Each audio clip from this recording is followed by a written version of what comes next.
What's up, guys? It's Toad back with you.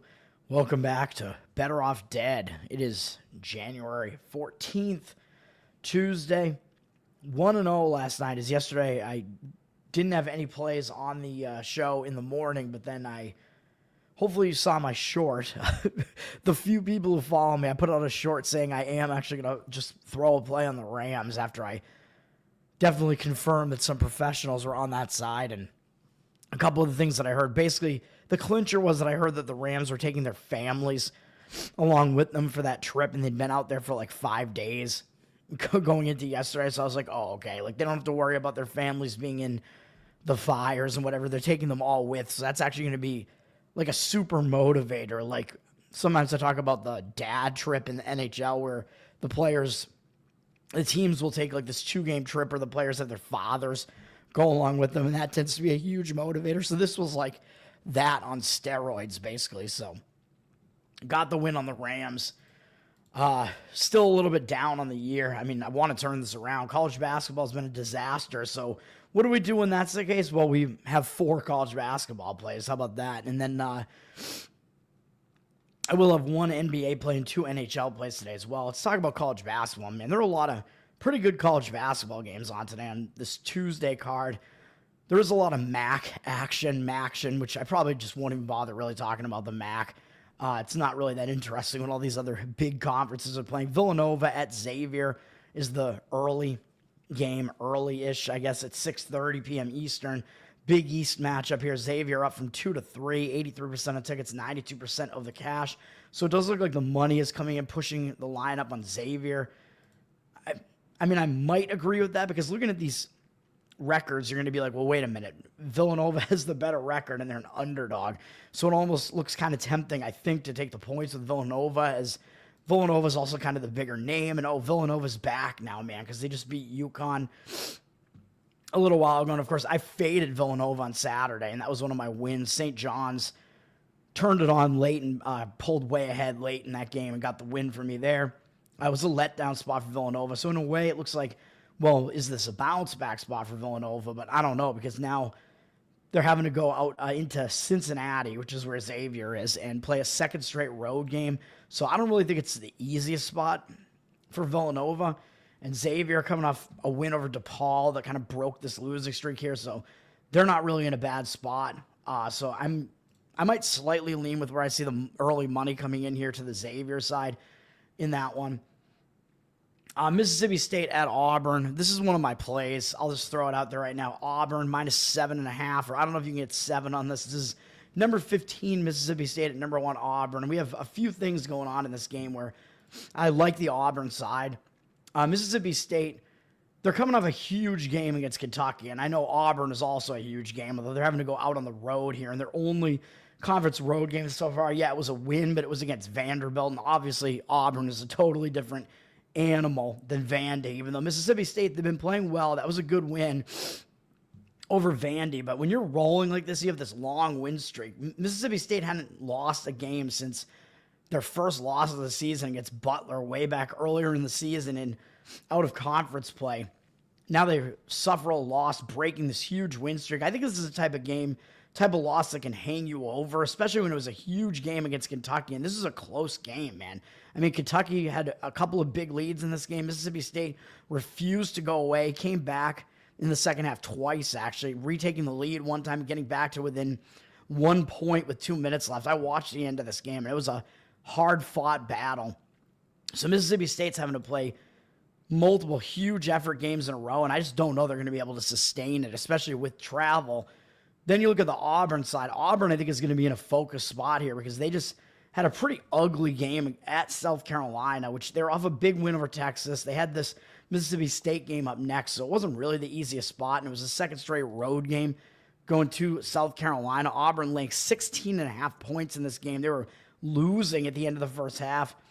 South Carolina actually had a decent-sized lead in this game, 8 points, and then Auburn turned it on in the second half, came back, took the lead, but it was close like pretty much the rest of the way, and Auburn barely escaped. So now what you're looking at is you have a really good team. It's probably the best team in the country, coming off a really close call up against a team that I know they're going to step up for this because it's, of course, the number one ranked team in the country. But Mississippi State coming off a close call the other way where they were the underdog, I believe, and they almost were able to pull it off. Or actually, was Mississippi State favored in that game? Maybe they were. I don't remember. Mississippi State might have actually been favored at home, so scratch that if they were. But either way, that was a huge game for Mississippi State. Yeah, they were a 4.5-point favorite, but still, they almost were able to beat the more highly ranked Kentucky team in that one. So coming off that huge game, then we got to talk about it. Auburn did lose their best scorer to injury, which is Broome, I think is his name. Yeah, Broome. So he's not going to need surgery, which is good. So he will be back at some point later this season, but he's not going to be back immediately. So he's out. He got injured in that South Carolina game. I think that helps us even more on the Auburn side here coming into this one game, because when you have your star player go down, you know what I always say, it's the injured player theory. So in that first game, that star player out, the team tends to refocus because they know they need to they need to counteract that injury basically, and they need to play even harder to compensate for it. Compensate is the word I'm looking for. I'm losing my mind here. So that means you're going to get them playing even harder, but also it affects the line.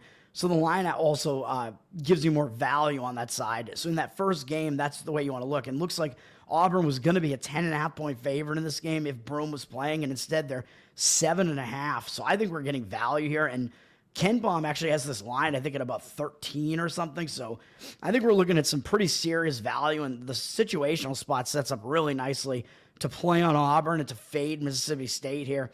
KenPom's got Auburn number one in the country, number one in offense, although obviously that's going to take a little bit of a step back without Broome, but still, he's got Auburn, one of the best teams in the country. We faced one of the toughest schedules as well, 15th.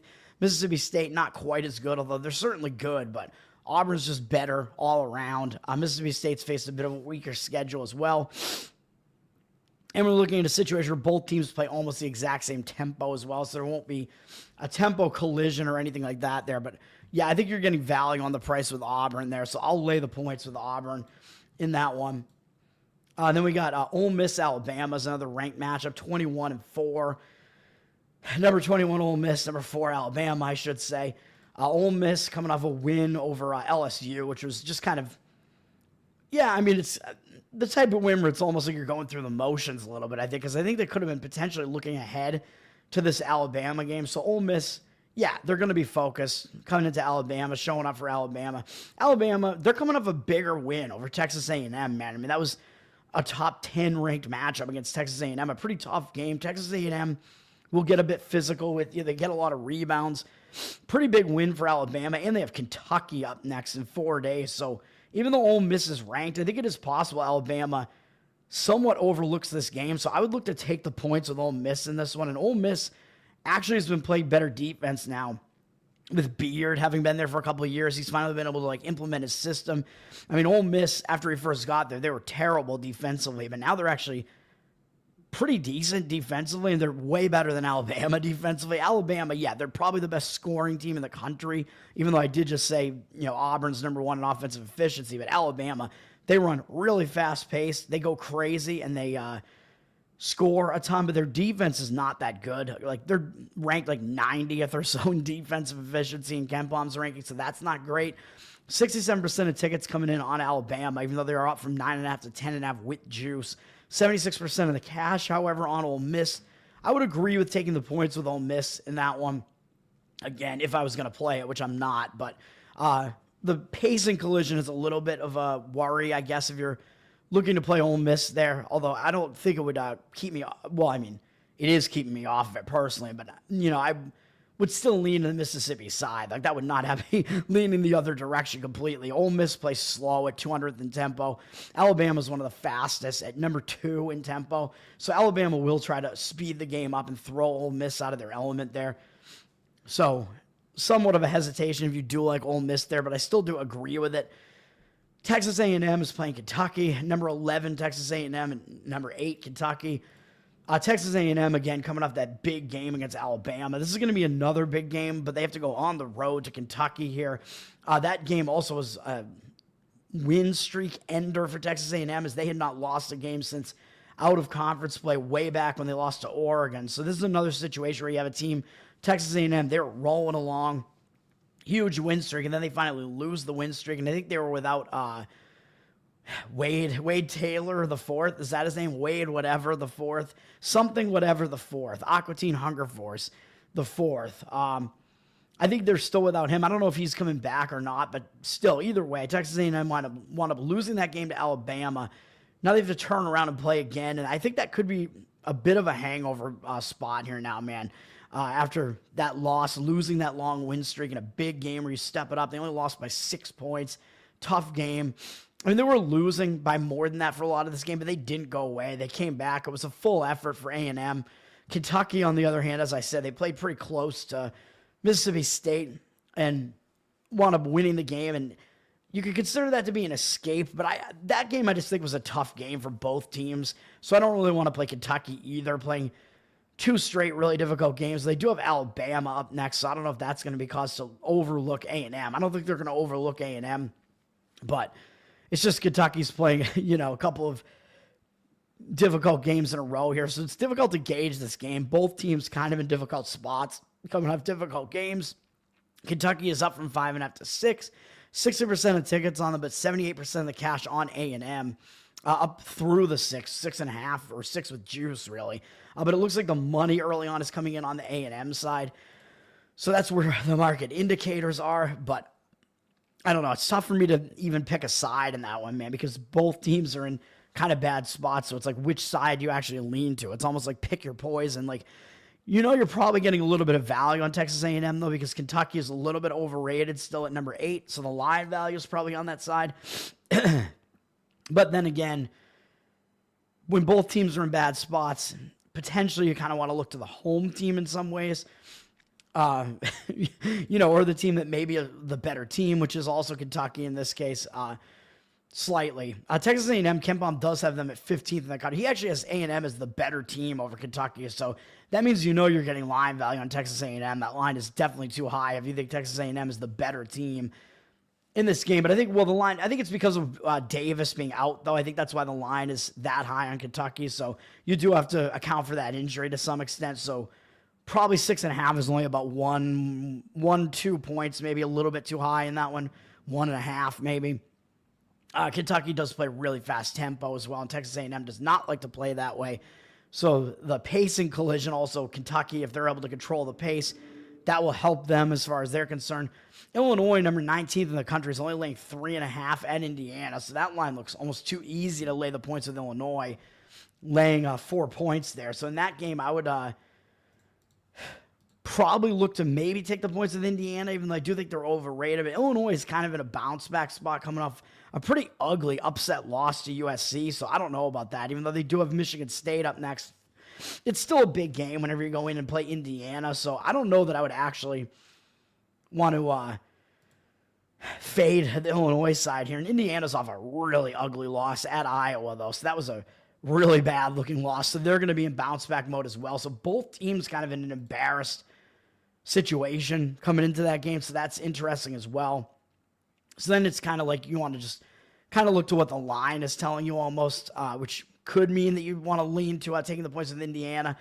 East Carolina, I'm going to point out, because they're coming off a tough game against Memphis on the road, where they came back a couple of different times in this game. They pushed it really close. They got to within like 1 point in the final couple of minutes of this game as a pretty big underdog, 12.5 point underdog. So East Carolina is coming off that tough game. And they do have Wichita up next. I know Wichita started struggling since conference play started, but Wichita, I think, is still not that bad a team, man.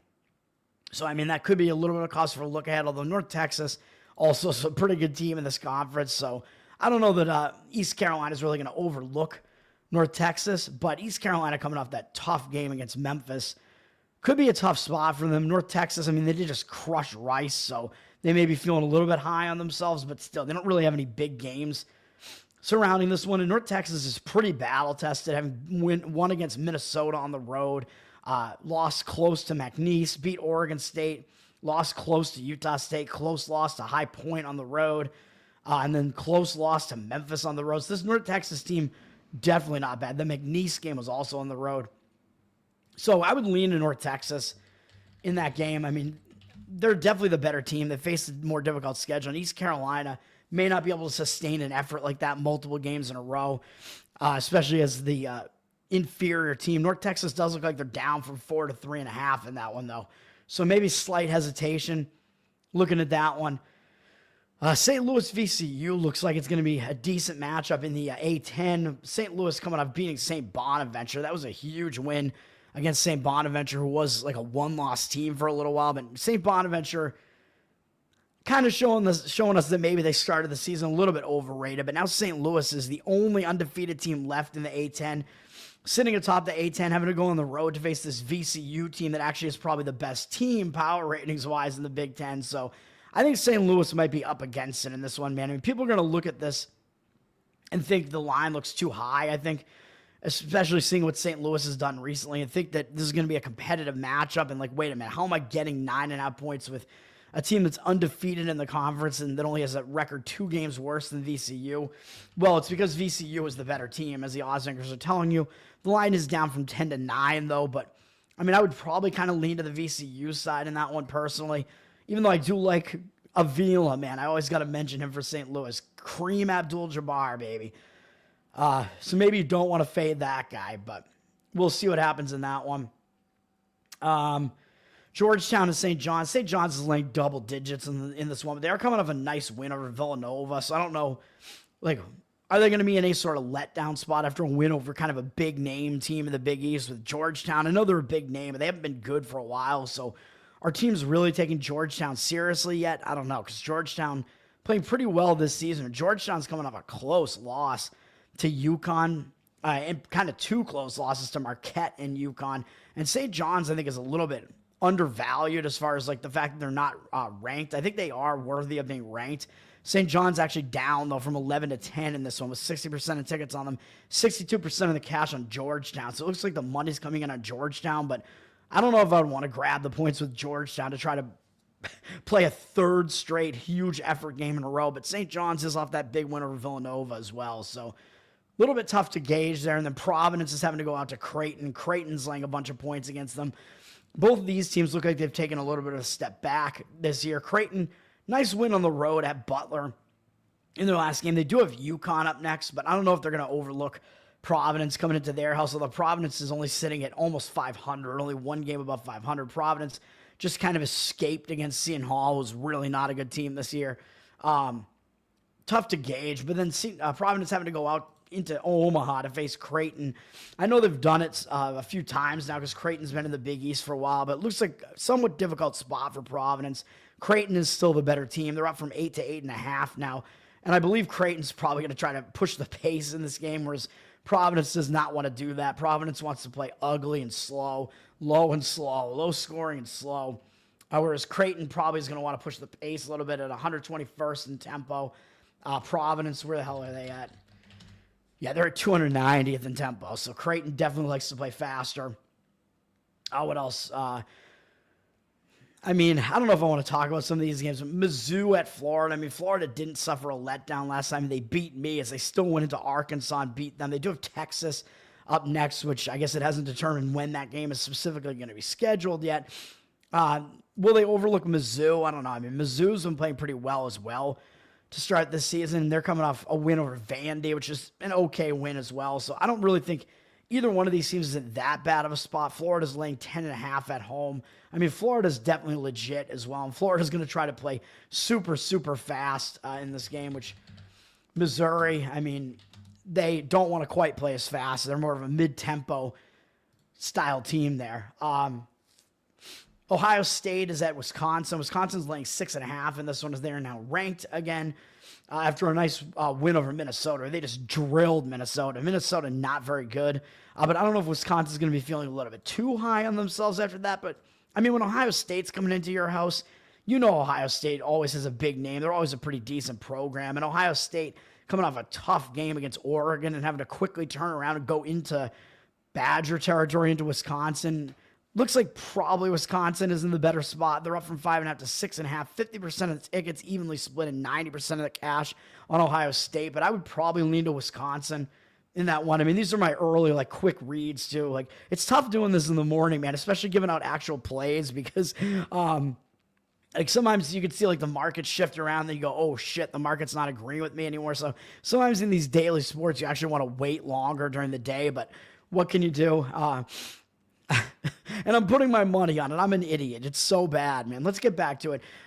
We got, let's see, Texas Tech at Kansas State. This is a play for me. Kansas State plus 6.5. I think this is a bad spot for Texas Tech, even though they probably still deserve to be ranked. They just dropped out of the rankings, but I lost on Texas Tech in their last game. And how do you turn back around after this, man? On Saturday, Texas Tech had number 3 Iowa State on the ropes, man. I mean, Texas Tech was blowing them out of the building early on in the game, man. Texas Tech had a huge lead in this game. They let it slip. They retook the lead. They were winning for most of the game, winning late in the game. Looked like it was going to be a win for me on Texas Tech, minus 1.5. They were up to 2.5 when the game went off. Then what happened? Oh, yeah, Texas Tech missed multiple clutch free throws at the end of this game. Let it go into overtime. They had the lead in overtime as well by 4 in the final minute and a half of overtime. And then they blew that too, and they lost the game. I mean, how do you get back up off the mat after that, man? After you have a huge game against a really good Iowa State team, number 3 in the nation, you have them completely on the ropes repeatedly. It goes into overtime and you end up losing the game. I think that's a crusher, man. I mean, I don't know how you get back up off the mat. You have to go into Manhattan, Kansas after this and play a pretty poorly playing Kansas State team right now who's below 500 and down near the bottom of the conference. And who do you have up next? You got Arizona up next, and Arizona's really starting to turn it on and show us that they are who we thought they were. Another Arizona reference there with, what was his name, Dennis Green or whatever. But in this case, Arizona are who we thought they were. It's not Arizona talking about Chicago, and this is not the NFL, but I think it could be a sandwich spot here, man, between that huge game against Iowa State, and then you got Arizona up next, who's playing really well now and undefeated in conference with this road trip into Kansas State here. I don't like it at all. I like the points with Kansas State in this one. Kansas State's coming off getting just destroyed by Houston. Houston's a very good team, though, and Kansas has not won in the conference since that win where I played them, by the way. I played Kansas State against Cincinnati, so in my Big 12 Kansas State games, I'm 1-0, and that was one of their 2 home games, and then they got drilled, like I said, in their last home game against Houston. But now they're not even traveling. They're coming off a 30-point loss at home. I think they're going to want to turn it back on, man, and play in this game, even though, yeah, I know they just faced Houston, and they do have Kansas up next. But when you lose by 30 points, you're not going to let it stand, man. You got Texas Tech coming into your place. Give me Kansas State in this one. And as far as Texas Tech is concerned, I know they've been one of the most unlucky teams in the nation. They do play fairly slow as well. But they face, according to KenPom, a somewhat weak schedule as well, whereas Kansas State has faced a little bit more of a difficult schedule. Kansas State has also been a very unlucky team. Both teams very low in the luck index, according to KenPom. Kansas State likes to play a little bit faster than Texas Tech does, so maybe they'll be able to speed this game up a little bit. And Kansas State, yeah, I mean, at home, like I said, obviously they're not the better team here. I mean, they're getting a ton of points at home, but I believe KenPom has them, I think, losing this game by maybe about 8 or so. So it's a little bit off from where the number is, but I like it. Give me Kansas State. I think it's a very bad spot for Texas Tech in that one. Next up, what other games do I want to talk about here? Oh, well, I'll talk about another one that's a play for me. Why not? Let's get through these. Wyoming plus 14.5 is going to be a play for me with, I think this is a bad spot for Boise, man. Boise laying a bunch of points at home. Boise coming off a huge game against Utah State, who's ranked and 6-0 in conference and only has 1 loss, a 1-loss Utah State team.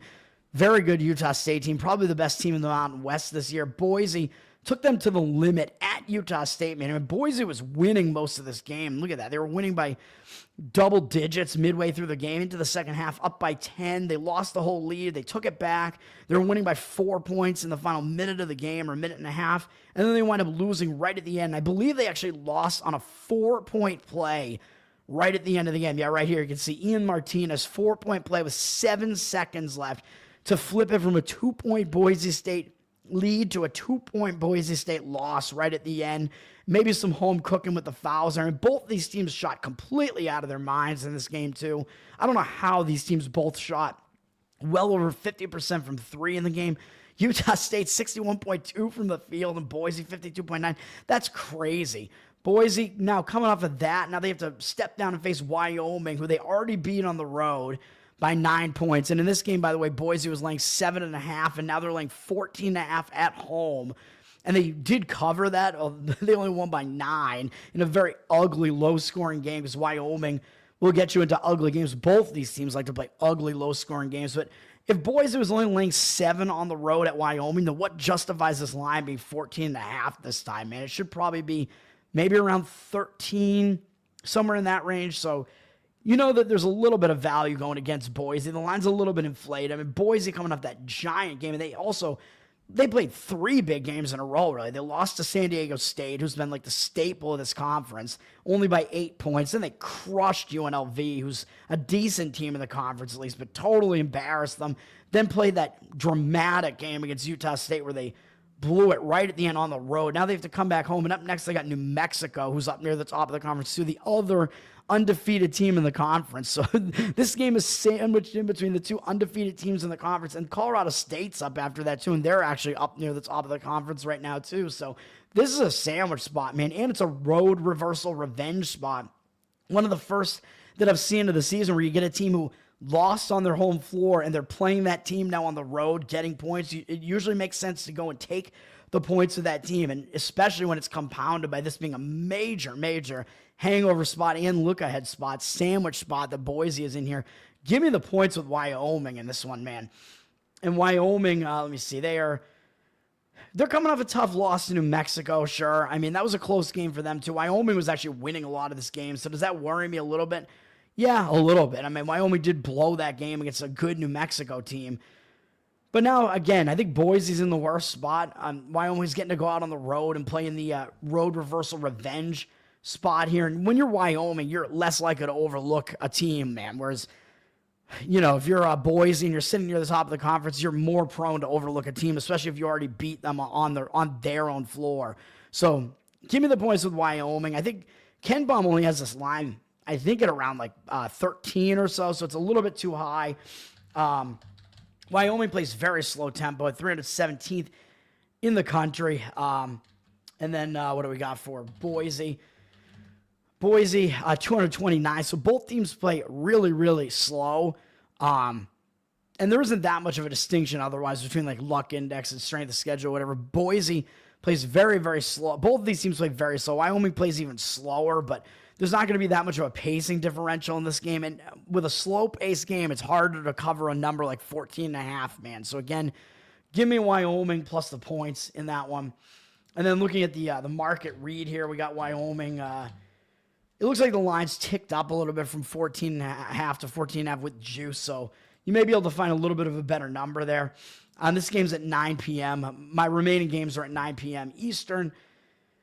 And we'll talk about the final game that I have, which this one, I don't know if this one should worry me at all, but I'm going to take San Jose State plus 10, which is against New Mexico. This line's actually gone up from 8 to 10. I know New Mexico did already beat San Jose State on their own floor. New Mexico, I think, was like a 19-point favorite in that game. So that would indicate New Mexico should really be about like a 12 and a half point favorite in this game. But Ken Baum, I think, only has this line at 8. So, I mean, I think New Mexico's just been overvalued in the market in all these games.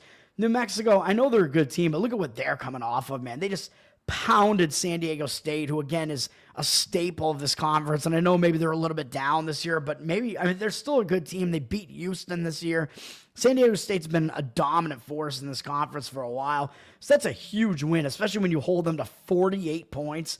Now they're going out on the road to face a San Jose State team they already beat at home, like I said, even though they only beat them by 6 in the pit in New Mexico. I think New Mexico probably just didn't take them totally seriously. But will they here when they already did beat them once, even though they know it was a close game? I don't know, man, because I think it's a sandwich spot because they're coming off crushing San Diego State, and they got Boise up next, which is a big look-ahead spot, man. Going out on the road to face San Jose State, I think San Jose State's going to be focused. They got a big team coming into their place. They just won against Air Force, which helped, give them some momentum here. That was their first win in conference. But look at the teams they faced in conference so far. New Mexico, Boise, Colorado State, UNLV, and Utah State. So they faced all the best teams in the conference already besides San Diego State, basically. All of their opponents so far in the conference were near the top of the conference. And I know New Mexico also is because it's a repeat opponent. But this could be a little bit of revenge for San Jose State as well, even though I know it's not the road revenge spot. It is at home for San Jose State here, but I like it, man. And the other thing about this is that New Mexico plays really fast, and San Jose State likes to play really slow. So San Jose State could get this game into an ugly, slow-paced game, and that also is kind of what you want as a home underdog here. So might help them get within the number. That looks good to me as well. And like I said, that win at Air Force, I think that should just help San Jose State. Finally gets them a first conference win. It gets them a little confidence, gets, that losing momentum out of the way there, breaks the losing momentum. So I think that makes it a good spot for them.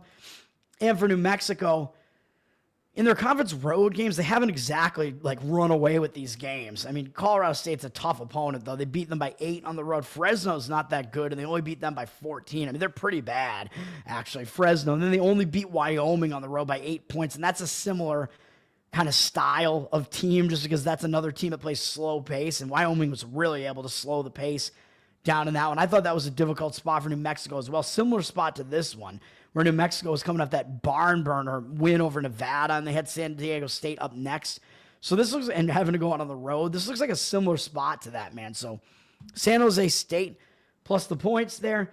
And I'll point out really quickly, Iowa's having to go out to USC. That's kind of a difficult spot, man, for an Iowa team in the Big Ten, having to go to the Pacific Coast. I believe for the first time this year, they're having to travel outside of this time zone, basically, as far as playing a true road game, at least. That's not an easy spot, and they just beat Indiana by 25, so coming off a huge win over a name program, and they have UCLA up next, which is a bigger name than USC, so I would kind of start looking to the USC side, but the problem is USC, coming off beating Illinois, that was a huge road upset for USC, so they're in a letdown spot as well. USC has flipped from a 1.5 point dog to a 2-point favorite in this one, so the money has come in on the USC side. I don't necessarily disagree with it. 50% of tickets, 86% of the cash on Iowa, though. So both teams are in bad spots, man. It's just which spot do you think is worse? Maybe it is still the Iowa spot because of the travel. I don't know. And then you got Baylor ranked 25th in the country against Arizona. Arizona ranked 5.5 at home, but still unranked. So it's one of those unranked home favorites against a ranked road underdog. And so the public might want to have a tendency to come in and grab the points with Baylor, thinking this is going to be competitive. But remember, Baylor is playing a second straight game out in Arizona, which they're probably not used to because these Arizona teams are new to the Big 12. And Baylor did just have to go into overtime to beat Arizona State, even though I know Arizona State was an underdog in that one and played them close. It looks like a tough spot for Baylor, having to do the back-to-back Arizona thing, which they're not familiar with doing. Arizona coming off a win over UCF that was kind of like whatever. Not a huge win really against UCF in my opinion. So I think Arizona in the better spot there. I would look to lay the points with Arizona and that one. They're down from 6 to 5.5 with juice. And then the other side of that Baylor-Arizona State matchup, Arizona State coming off that tough double overtime. I think it was double overtime, whatever it was. Or just, I think it was just maybe single overtime, losing that game. Arizona State had Baylor on the ropes, man. And they played Kansas the game before that, too. They almost beat Baylor at home, took them into overtime. I don't know what they're going to have left for this UCF team, even though I know UCF has a decent record as well. And UCF is playing a second straight game in Arizona, so they're the other team that's in the back-to-back Arizona trip here, and it's not familiar to them either, man. I mean, having to go out from Florida to Arizona, that's not easy either. So I think both teams are kind of in bad spots here, too. Arizona State maybe in the worst of the two, laying 5.5 here.